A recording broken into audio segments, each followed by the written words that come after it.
سخی بنو، سچے بنو۔ اللہ کو بخیل سے محبت نہیں ہے، اور سخی سے تعلق توڑتا نہیں اور بخیل سے جوڑتا نہیں۔ ایک دفعہ شیطان نے ایک بنی اسرائیل کا واقعہ، ایک آدمی سے ملاقات کی تو اس نے کہا شیطان سے، ایک راز کی بات تو بتا دے۔ کہنے لگا کیا؟ کہ تیرے یار کون، تجھے پسند کون؟ کہنے لگا تین مجھے بڑے پسند ہیں۔ ایک جو شراب پیتا ہو، نشہ کرتا ہو، ایک جو غصے والا ہو، قابو نہ کرتا ہو، ایک جو بخیل ہو، کسی پہ خرچ نہ کرتا ہو۔ یہ تین میرے بڑے گھاٹے یار ہیں۔ اور اگلی یہ کہ اگر کسی بدبخت میں تینوں کٹھی ہو گئی، غصہ بھی، بخل بھی، شراب بھی، تو پھر وہ پیر ہوتا ہے اور میں مرید ہوتا، پھر وہ میرے تو بھی بڑا شیطان۔ تو پہلے آپ لوگ ان تاجروں کو سچائی سکھائیں، دیانتداری سکھائیں، سخاوت سکھائیں، اللہ کے لیے قربانی دینا سکھائیں کہ اللہ نے روک دیا، ختم۔ اللہ نے کہا یہ کام نہیں کرنا، ختم۔ سود نہیں کرنا، ختم۔ جھوٹ نہیں بولنا، ختم۔ دھوکہ نہیں دینا، ختم۔ سچائی دیانتداری پہ جمنا ٹھیک ہے، جاتا ہے تو جائے، آتا ہے تو آئے، رزق تو اللہ کے خزانوں میں ہے۔ اس معاشرے کے ساتھ یہ نسل اگر چلے گی تو وہی کرے گی جو یہ کر۔ پھر آپ لوگوں کے پاس بھی جمع تفریق ہی ہے، جمع تفریق، جمع تفریق، جمع تفریق۔ ان کے سارے دماغ جمع تفریق میں کھپ جاتے ہیں، انہیں پتہ ہی نہیں میرا نبی کون تھا، کیا تھا، کبھی سنتے ہی نہیں ہمارے نبی کون تھے، کیا تھے۔ تو راہبری کا حق دے کر تو وہ تشریف لائے جنہوں نے سچائی سکھائی، دیانتداری سکھائی، محبت سکھائی، حیا کو سکھایا، پاک دامنیوں کو سکھایا، سخاوت کو سکھایا۔ حضرت علی سے کسی نے پوچھا کوئی حسرت، حضرت علی سے کسی نے کوئی حسرت، کہنے لگے جتنا علم تھا اتنا کسی نے لیا نہیں، جتنی سخاوت تھی اتنا کسی نے مانگا نہیں، جتنی سخاوت تھی اتنا کسی نے مانگا نہیں۔ یہ دو حسرت ہیں میرے دل۔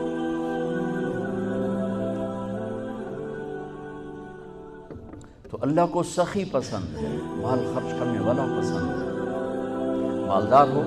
اچھا ایک ہوتا ہے بخیل، اللہ کہتا ہے بخیل جہنم کے قریب، اللہ سے دور، لوگوں سے دور، جنت سے دور۔ سخی اللہ کے قریب، جنت کے قریب، لوگوں کے قریب، جہنم سے دور، اللہ کا پیار۔ جب بنی اسرائیل نے بچھڑے کی پوجا کی تو اللہ نے کہا سب کو قتل کرو، سارے کو۔ جب سامری پکڑا گیا جس نے شروع کروائی تو اللہ تعالیٰ نے سفارش کی، موسیٰ سامری کو چھوڑ دے۔ یا اللہ سامری کو چھوڑ دو، اسی نے تو بچھڑا بنایا، اسی نے تو یہ شرک کروایا، تو کہتا سامری کو چھوڑ دو۔ تو پتہ ہے اللہ نے کہا موسیٰ یہ کم وقت سخی ہے اور سخی کو قتل کرنا مجھے اچھا نہیں لگتا، میں نے آپ ہی مار دے گا، تو اس کو چھوڑ دو۔ اس کا کفر تھا، نفاق تھا، لیکن سخاوت اس کو قتل سے بچا گئی۔ تو مالدار اس لیے نے زکوٰۃ ادنا درجہ ہے، زکوٰۃ ادنا درجہ ہے سخاوت کا۔ زکوٰۃ دینے سے آدمی بخیلوں سے نکل آتا ہے اور سخیوں میں داخل نہیں ہوتا، بین بیچ میں آ کے کھڑا ہو جاتا ہے۔ اس پر بخیل کا لیبل بھی نہیں اور اس پر سخی کا لیبل بھی نہیں، درمیان میں آ جاتا ہے۔ ایک دفعہ خسرو پرویز کے دربار میں ایک مچھیرا مچھلی لے کر آیا، اس کو بڑی اچھی لگی، اس نے کہا اس کو 4000 درہم دے دو، کہیں یہ 4000 دینار دے دو۔ تو جب وہ اس کو دیے تو اس کی بیوی شیری نے اس کے کان میں کہا اتنی بڑی دولت تو نے مچھلی پر دے دی تو خزانہ خالی ہو جائے گا، یہ مچھلی واپس کرو اور پیسے اس سے لو۔ تو خسرو پرویز نے کہا میں اتنا بڑا بادشاہ ہوں، مجھے شرم آتی ہے اس سے پیسے واپس، میں نہیں لیتا۔ وہ کہنے کہ میں تمہیں طریقہ بتاتی ہوں، تم اس کو بلا کے پوچھو یہ مچھلی نر ہے یا مادہ، وہ کہے گا نر ہے تو تم کہنا ہمیں مادہ چاہیے تھی، واپس لو ہمارے پیسے۔ وہ کہے گا یہ مادہ، تم کہنا ہمیں نر چاہیے تھا، پیسے واپس۔ انہوں کو بلایا، ہاں بھائی یہ مچھلی نر ہے یا مادہ؟ کہ حضور خسرا ہے، نہ نر ہے نہ مادہ۔ اس وقت 4000 اور دے دو، بیچ کی چیز، ہمارے کہا نا زکوٰۃ دینے والا سخی نہیں ہوتا، سمجھ رہے ہو؟ زکوٰۃ دینے والا بخیل بھی نہیں ہوتا، سخی بھی نہیں ہوتا، بخیلوں سے نکل جاتا ہے، سخیوں میں انٹر نہیں ہوتا۔ 2.5 روپے پر 1 پیسہ بھی زیادہ کر دے تو سخیوں میں نام آ جائے گا، سخیوں میں نام آ جائے گا۔ پھر سخاوت کی حد کوئی نہیں ہے؟ انہوں نے کہا حضور یہ تو بیچ کی چیز ہے، خسرا ہے۔ اس نے کہا 4000 اور دے دے۔ تو شیری کو تو بڑا غصہ چڑھ گیا، 8000 اس کی تو 7 پشتوں کو کافی تھی۔ تو 1 دینار گر گیا تو اس نے وہ اٹھا لیا۔ تو اس کی بیگم نے کہا دیکھا یہ کم وقت کتنا لالچی ہے، تم نے اس کو اتنا دیا، اس کی 7 پشتوں کو کافی، 1 دینار گرا وہ بھی اٹھا لیا، پھر اس کے واپس لو، نا قدر ہے۔ ان کو آ جا، اور تجھے میں نے اتنا دے دیا، 1 دینار گر گیا تھا تو کیوں اٹھایا؟ کہا حضور اس پہ آپ کے نام کی مہر تھی، کسی کا پاؤں پڑ جاتا تو بے ادبی ہوتی، میں نے اس لیے اٹھایا لیا۔ ان کا 4000 اور دے دیا۔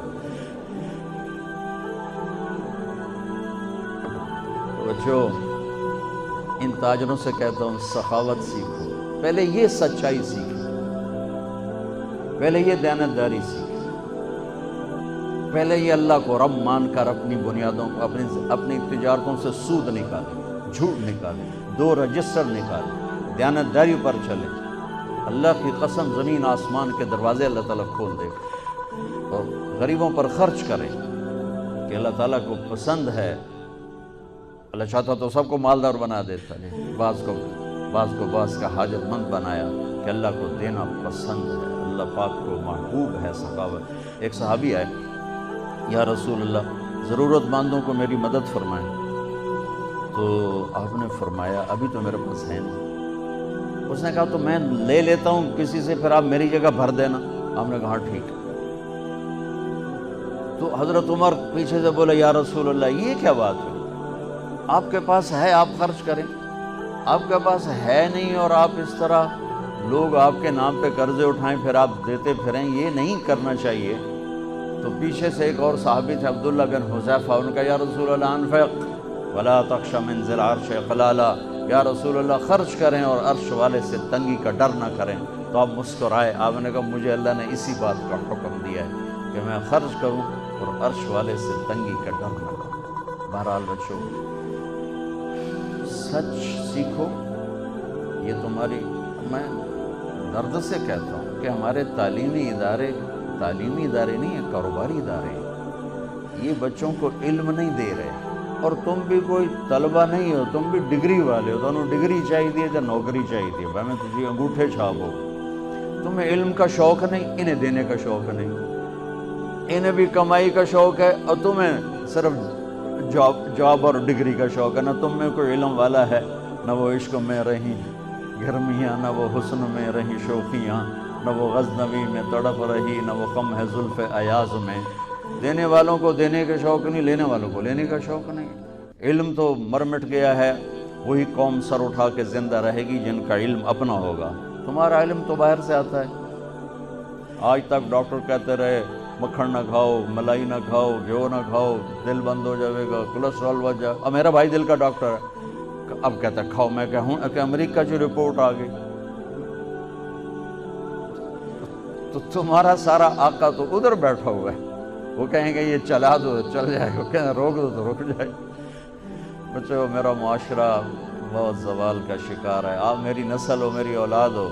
میں بہت تھکا ہوا تھا، مجھے یہ نعیم بھائی نے رات کہا، میں نے کہا ایک تو تیری مجھے بہت ہے عزت احترام کہ میں انکار نہیں کر سکتا، دوسرا یہ میرے اپنی اولاد ہے، اللہ کرے کوئی ایک بھی سچ بولنے والا ہو گیا اور کوئی ایک بھی دیانتداری والا ہو گیا تو چلو میری آخرت، میری قبر ٹھنڈی کرنے کا سبب بن جائے گا۔ جس قوم میں سچ ہوتا ہے انہیں کوئی ڈبو نہیں سکتا، جس قوم میں دیانتداری ہوتی ہے انہیں زوال نہیں آ سکتا، جس قوم میں انصاف ہوتا ہے ان پہ سورج غروب نہیں ہوتا، جس قوم میں ظلم ہوتا ہے، جھوٹ ہوتا ہے، بددیانتی ہوتی ہے، ان پہ سورج کبھی چڑھا نہیں، انہوں نے عروج کبھی دیکھا نہیں، ذلت و پستی کے سوا کچھ نہیں ان کے پاس۔ چوپڑی روٹی کھا لینا کون سی بڑی بات ہے۔ مجھے ایک میٹرک میں ایک کہانی تھی، میٹرک میں نا انگریزی کی 2 کتابیں، ایک موٹی کتاب تھی ایک چھوٹی کتاب تھی۔ وہ چھوٹی کتاب میں ایک کہانی مجھے یاد آ گئی۔ ایک شہری کتا جنگل میں جایا کرتا تھا، تو تو اس کی نا جنگلی کتے سے دوستی ہو گئی. تو جنگلی کتا تھوڑا ماڑکا جو ہڈیاں نکلی ہوئی ہیں، شہری کتا موٹا تازہ. تو ایک دن وہ جنگلی کتا کہتا ہے یار تو کیا کھاتا ہے؟ انہوں نے کہا میں پراٹھے کھاتا ہوں، انڈے کھاتا ہوں، ڈبل روٹی کھاتا ہوں، دودھ پیتا ہوں، گوشت کھاتا ہوں. انہوں نے کہا یار میں تو نام ہی آج سنا، میں نے تو کبھی کچھ کھایا ہی نہیں ہے یار، میں نے بھی لے چل، میں بھی کوئی کھاوا کو، میں بھی موٹا ہوں. انہوں نے کہا آ جا. تو وہ اس کو لے کے چلا. تو جب جنگل سے نکلے تو روشنی میں جنگلی کتے کی نظر پڑی گلے میں پٹا. تو وہ کتا کھڑا ہو گیا، کہنے لگا میرے بھائی اے کی ہے، اے کی ہے. انہوں نے کہا یہ پٹا ہے. وہ کیا ہوتا ہے؟ کہ یہ غلامی ہے، غلامی ہے. میں کسی گھر کا ملازم غلام ہوں، ان کا پہرا دیتا ہوں، ان کی راکھی کرتا ہوں، ان کی نوکری کرتا ہوں، پھر وہ مجھے انڈے کھلاتے ہیں، پراٹھے کھلاتے ہیں، پتہ نہیں کیا. انہوں نے کہا میرے بھائی تجھے تیرے پراٹھے مبارک، مجھے میری آزادی مبارک. میں آزادی میں بھوکا رہوں، یہ مجھے زیادہ پسند ہے اس سے کہ کسی کی نوکری کر کے اور میں کسی کا غلام بن کے میں یہ انڈے پراٹھے کھاؤں. پوری امت مسلمہ اس وقت وہ شہری کتے کی مثال ہے. تو میرے عزیزو، سچائی پر آؤ، دیانتداری پر آؤ، انصاف پر آؤ، محبت پر آؤ، درگزر پر آؤ. آپ ابھی بچے ہو، والدین کو عزت دو، والدین کی قدر کرو، اپنے اساتذہ کی قدر کرو. اساتذہ سے ہمارے نصاب میں انسانیت کا کوئی درس ہی کوئی نہیں کہ انسان اچھا انسان کیسے بنتا ہے. وہ تو بنتا ہے رسول پاک کی زندگی کو دیکھنے سے. وہ زندگی ہمارے پاس ہے نہیں، ہم نے سیکھی نہیں، ہمارے سامنے نہیں.